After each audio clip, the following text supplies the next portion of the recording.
This one is. This one's working. Can you hear me? That was a great introduction. Thank you so much for that introduction. I am delighted to be here and to see all of these wonderful smiling faces looking up here at the podium. One of the reasons I'm so keen on being with, okay, hello, oh, that's much better. I need some of your energy. I thought it wasn't doing right. But I know, without the shadow of a doubt, much sooner than you think, you are going to be in charge of everything we do as adults now. No matter how long we've been doing it, no matter how well we do it, you are going to be in charge of not just your neighborhood, not just your community, not just your city or state. You will be running the world. Everything we do. In the introduction, you heard that I've been at Monumental Baptist Church for 50 years. I doubt that I can do another 50. Somebody's going to be in that place. Every single thing we do, everything, much sooner than you think, you will be doing it. And there are some specific things that you're working towards. Don't say, well, it's just me one, I can't do anything. It was just one Gandhi. It was just king, one king. And look at the difference they made in the world, not just in their community. Everything we do, you will be doing it. And I want to help you to become the best you that you can be. That's not a plug for the Army either. But the best you that you can be. So my generation messed up their environment. They knew they were doing it. Greed did it. They knew they were messing up their environment. You're going to have to straighten the environment out. You're going to have to fix it up. Otherwise, we'll all be walking around with air tanks on our backs. You will have to clean up the environment. It would never occur to me in 100 years that I would have to buy water. Buy water? Water comes out of the sky and you catch it in a bucket. But you better not drink it.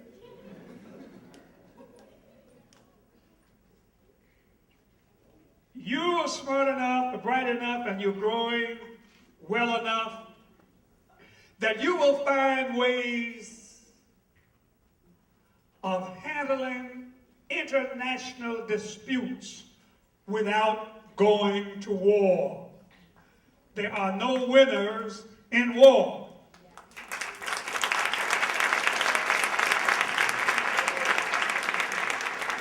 And you're smart enough, you're bright enough to figure out ways that we can stop this madness of war.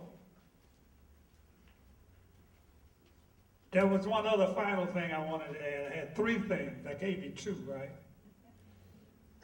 Number three is, when you're in charge, don't mess with my Social Security. I waited too long to get it. And so I spend a good deal of time speaking to young people all over this nation and all over this world. I cannot tell you how beautiful you look seated here in this meeting at this time. I want to talk to you for some moments about the power of a dream.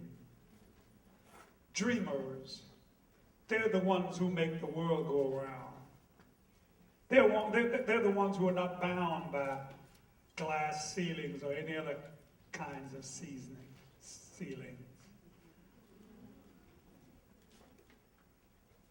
They're dreamers. All of us have dreams. Some people have lost their dream already. Let me urge you immediately, seek to recapture your dream. It's your dream. It's yours. Don't let anybody embarrass you out of your dream. Don't be afraid to tell people what your dream is. Dreamers.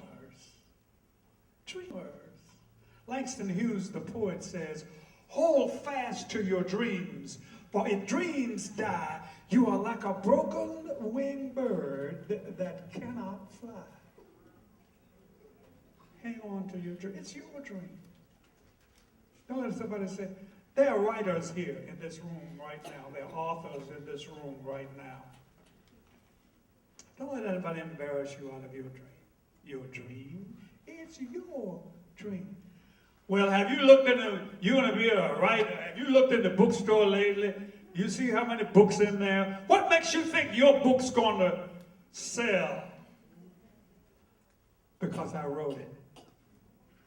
That's why it's going to sell. Hold on to that dream. Hold fast to your dreams. There are people who have so much of their lives wrapped up in other things as opposed to being in charge of what you want to do. Dreamers, just think. Have you seen? You say you want to be a dream.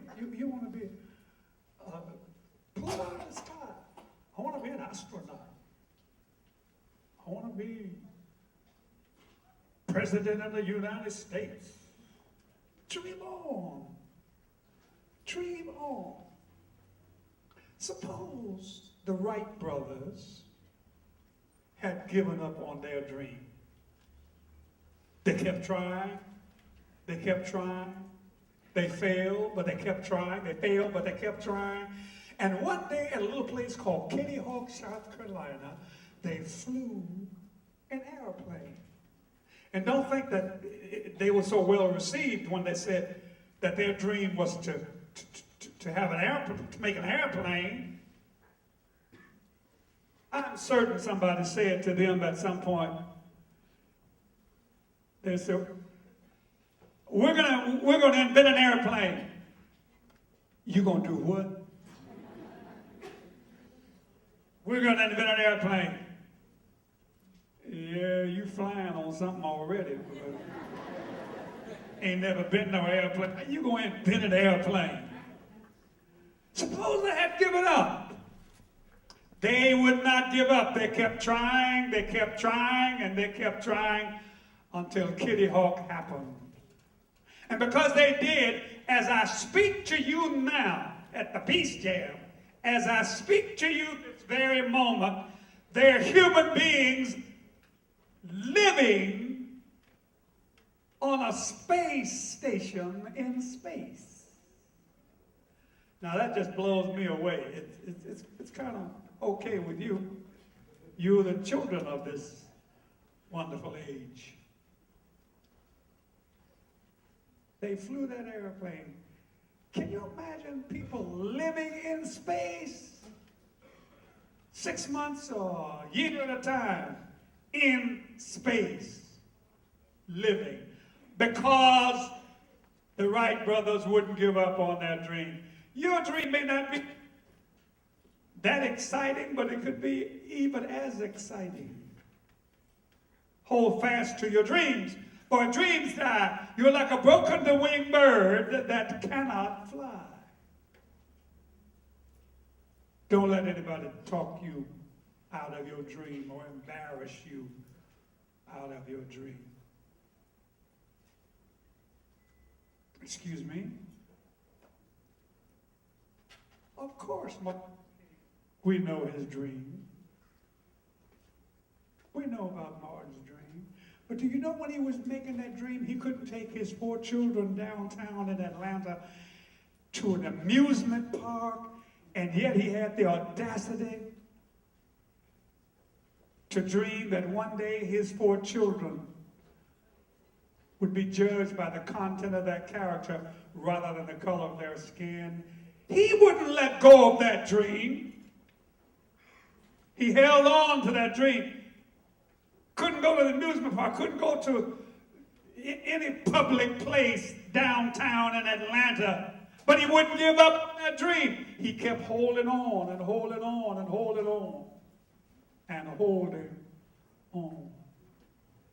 Hold fast to your dreams, for if dreams die, you are like broken-winged birds that cannot fly. Martin held on to his dream. Wouldn't give up. In the midst of all that segregation and all that hatred and all of that ill will, he kept right on dreaming. Hold fast to your dream. For if dreams die, you are like broken-winged birds. Excuse me? Of course, my ancestors had dreams. Oh, Kyles, come on, slaves didn't have dreams. Oh, yes, they did. They had dreams. My ancestors had dreams. You can hear it in the music. Trouble here, trouble there, trouble everywhere. But I'm so glad trouble ain't gonna last always. They had dreams that their children would become doctors and lawyers and preachers and teachers and peace seekers. Can you imagine what they were up against? And yet they dreamed that their children would become doctors, lawyers, and I used to say presidential candidates, presidents of the nation that enslaved them. Hold fast to your dream. Yes, my ancestors had dreams. Big dreams. Big dreams. They had dreams. Come into a strange country. Couldn't speak the language. There were no bilingual classes for my ancestors to learn how to speak this language. Not any. They had to make it the best way that they could. Couldn't speak the language, couldn't own anything, couldn't own a bucket of dirt, couldn't own anything. In a strange land. Yet, they kept on dreaming. They took nothing and made something out of it. Took old bread, made bread pudding out of it.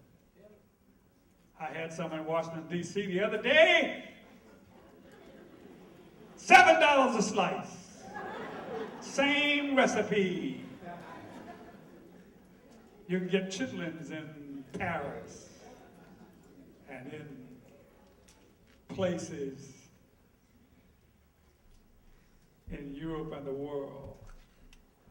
They dreamed in spite of the hardships. And look what has happened. In less than 150 years, we've had, it was illegal to know how to read. Here we are in a school setting. Illegal, catch this, illegal to know how to read. My ancestors, the only trouble white people got in regarding slaves in that day was teaching them how to read, and many did get in trouble teaching them how to read.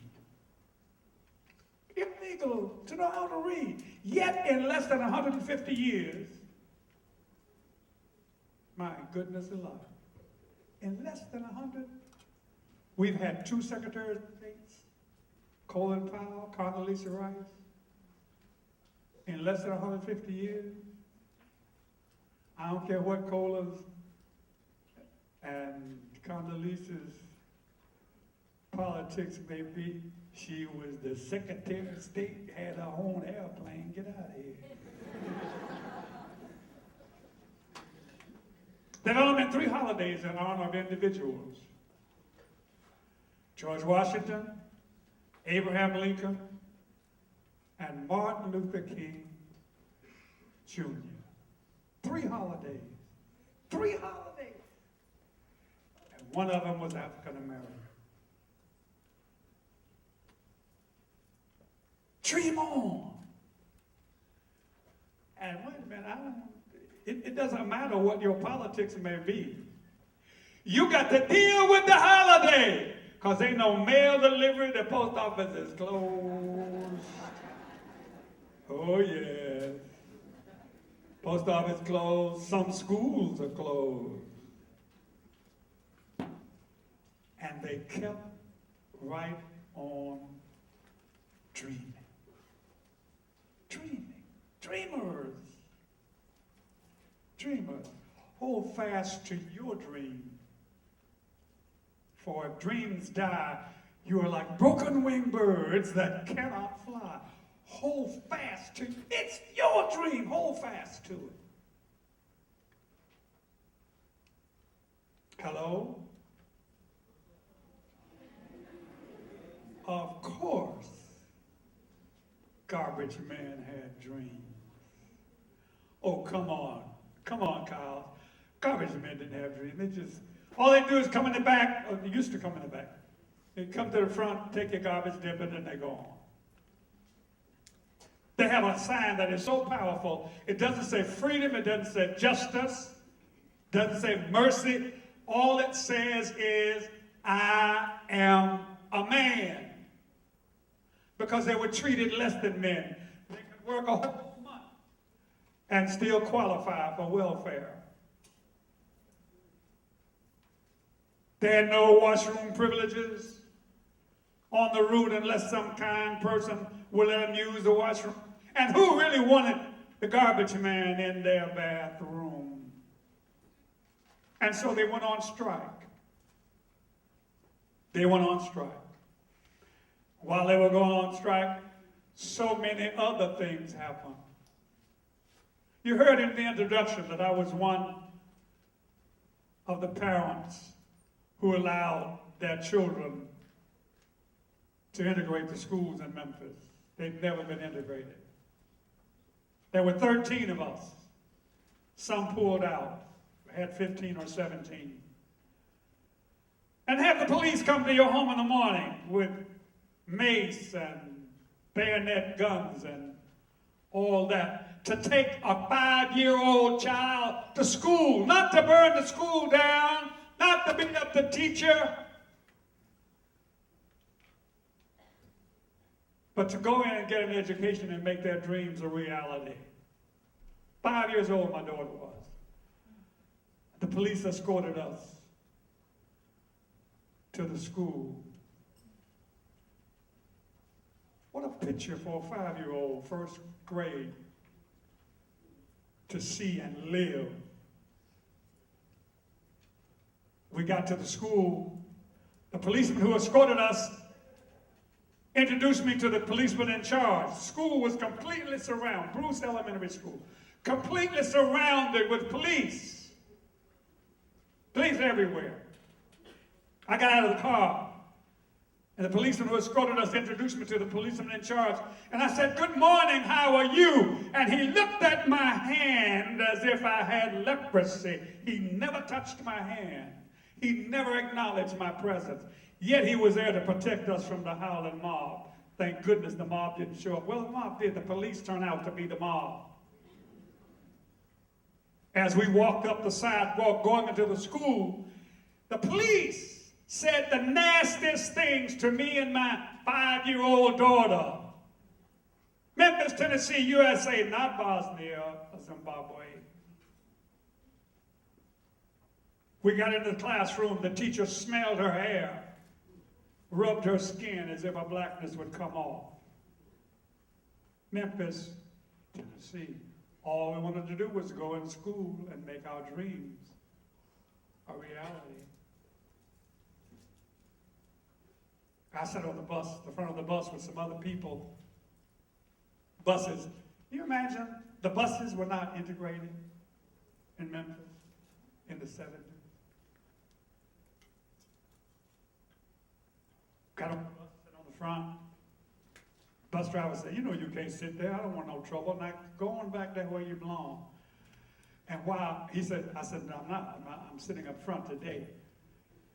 He said, well, I'm calling the police. I said, well, do what you have to do. That's okay. So he parked the bus. White people got off, the blacks stayed on.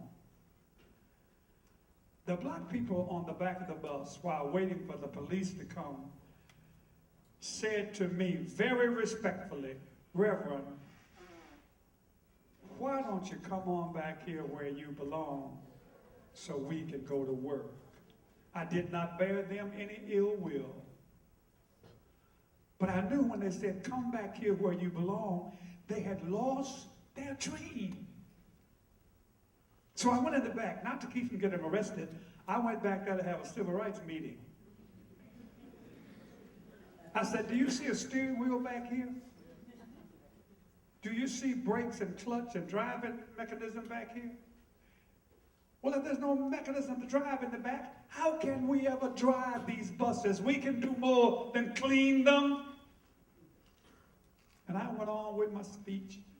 I said, am I making sense? They said, yes, Reverend, we're sorry. We'll wait. So I said, oh, one of two things don't happen to both of us. You going to work and I'm going to jail. That's probably what's going to happen. And that is what happened. They went to work. I went to jail.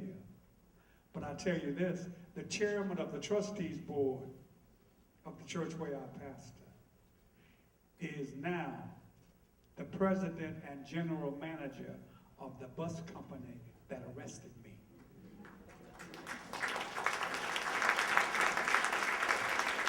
Hold fast to your dreams, for if dreams die, you are like a broken-winged bird that cannot fly. Hold fast. Yes, garbage men had dreams. That sign is so powerful. Went around the world, people all over the world saw it. I am a man. They went on strike. The community came to their support. We had people collecting food items and clothing and all that because they had no benefits and raising money. We had rallies every night. When you get a rally going, you know when it's time to send for Martin Luther King. Martin King made a great speech. He said, come back and lead a march. He came back to lead a march, and that march broke up in violence, and he was so hurt. He said, we've got to go back to Memphis and have a peaceful march. So April 3rd, 1968, he flew back into Memphis in preparation for the march. We're going to have a rally that night at Mason's Temple, April 3rd. Going to have a big rally. But the weather turned. It was thundering and lightning and raining, and there were not many people at the church. That's what we thought. So Martin Luther King said, I'm going to the motel and work on the poor people's campaign. You guys go to the church and have the rally.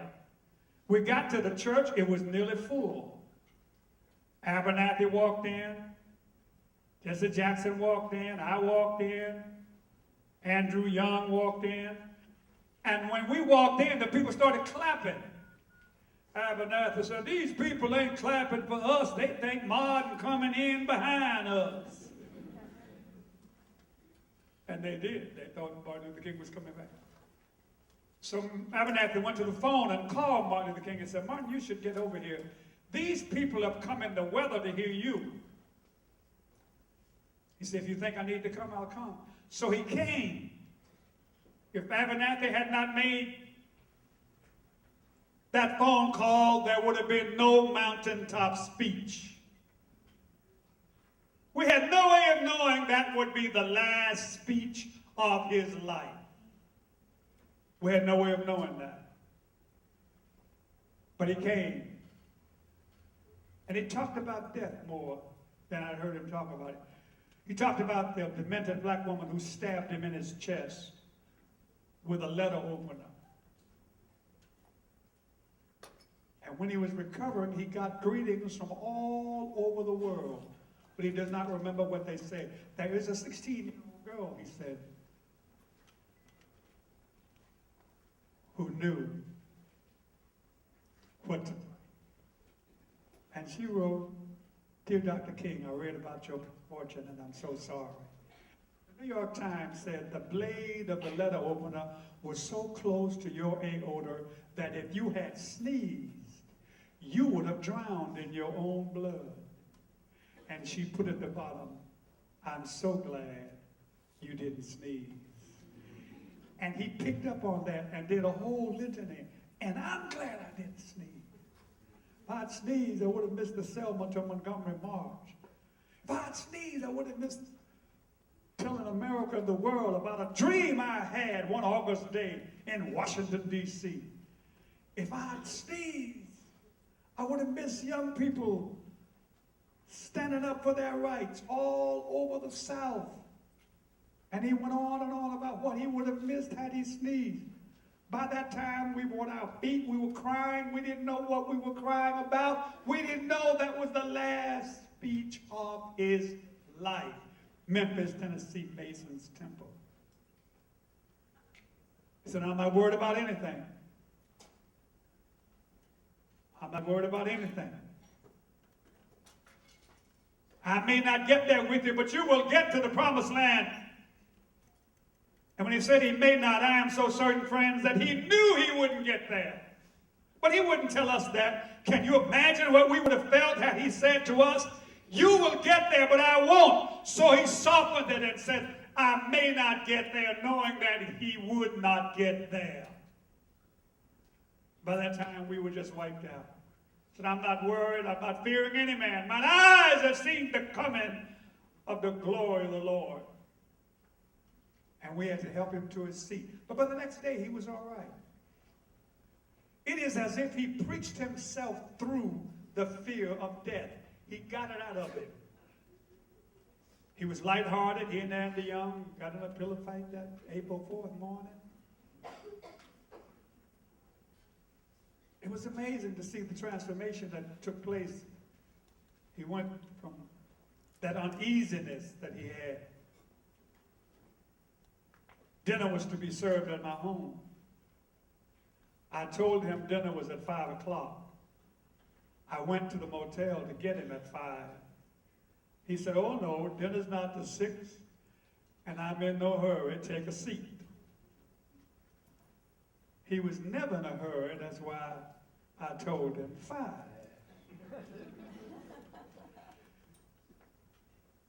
And so I took a seat. That gave me the wonderful privilege to spend the last hour of his life on earth. 3 preachers in a room, Abernathy, King, and Kyles. And of the 3, I am the only one left. And so the press and the world has asked, "What did 3 preachers do in a room for an hour?" I said, "We talk preacher talk." He said, "What's preacher talk?" I said, "Anything preachers talk about is preacher talk." Lighthearted. He spoke lovingly of his parents and his own family. He knew that death was near, just didn't know how near. And so by the 5:45, we stepped out on the balcony. People were in the courtyard, and he was saying hello to people all over the courtyard. He saw Jesse Jackson. He said, "Jesse, don't take that whole band to Billy Kyle's house." He said, "I'm not taking out, and you're not dressed for dinner." He said, "I don't need a shirt and tie for dinner. I got an appetite. That's all I need." Lighthearted. Lighthearted. That's all I need. And then The musician said, he wants to meet you, Doc. I call him Doc a lot. He said, bring him on over here. So he was leaning over the railing right where that reef is at the motel, at the museum now. He was leaning over the railing talking to Jesse Jackson. Martin Luther King stood here and I stood here. I turned to get to the stairs and the shot rang out. Kapow! I looked back. He had been knocked from the railing back onto the floor. I rushed to his side. There was a gaping hole in the right side of his face. There was a bigger wound under his shirt. I could not see, but I could see so much blood. I ran in the room to call an ambulance. The operator heard the shot. She left the switchboard. So I couldn't get it. I was beating on the wall saying, answer the phone, answer the phone. She had left the switchboard, so there was no one to answer. I ran back outside. The police were coming. I hollered to them, call an ambulance on your police radio. Dr. King has been shot. And they said, where did the shot come from? So the famous picture of us pointing to the building across the street. The operator saw Martin Luther King on the floor. She had a heart attack immediately. She died a few days later. All this is going on, and I'm doing what needs to be done, but I'm doing it perfunctorily. I crossed all the T's and dotted all the I's. But here he is, all that blood all over the balcony, running from his body. I went in the room and got a spread and covered him from his neck down. He never spoke a word. I was doing what needed to be done. I thought I was having a nightmare. The nightmare was that I was awake. And so the ambulance came and I told them what hospital to take her to, and they did. And we waited. And we waited. And we waited. Finally, the word came. They never used the word death. Not once. We waited, and we waited. And then they said, we lost him. We lost him. We lost him. And I must tell you, friends, I was doing what needed to be done. But I wondered in my lifetime, why was I there? Of all the places I could have been, all the places he could have been, we were close friends, but why was I there at that moment in time? And over time, I don't know how long it took, but over time, God revealed to me why I was there. Crucifixions have to have witnesses. And so I was there to be a witness, an honest witness, because a lying witness is dangerous. A lying witness is dangerous, and a witness that has information and won't share it is of no consequence. All the things Martin Luther King could have been: university president. All the things he could have been. University president, yes. Peace advocate, yes. All of the things he could have been. With a PhD at 28.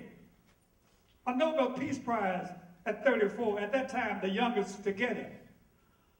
His skills, all of those skills could be used. And here he is now, lying on a balcony in Memphis, Tennessee, helping garbage workers. And they said, we will shoot this dreamer and see what happens to his dream. That's where the witness comes in again. The witness will tell all who will listen. Sadly, I tell you, yes, you can kill the dreamer. But hurriedly, I tell you, no, absolutely know you cannot kill the dream. The dream is still alive. The dream is still alive. The dream is still alive. Hallelujah! Hallelujah! Hallelujah!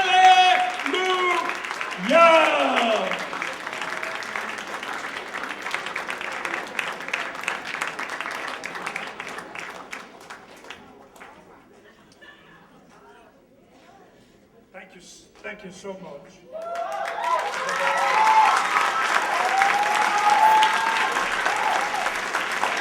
Give it up for Reverend Kyle, you all. Give it up for him. Thank you so much. Give it up for him, you guys. You know what? He's so good. He deserves a star. Give him a star. Thank you so much.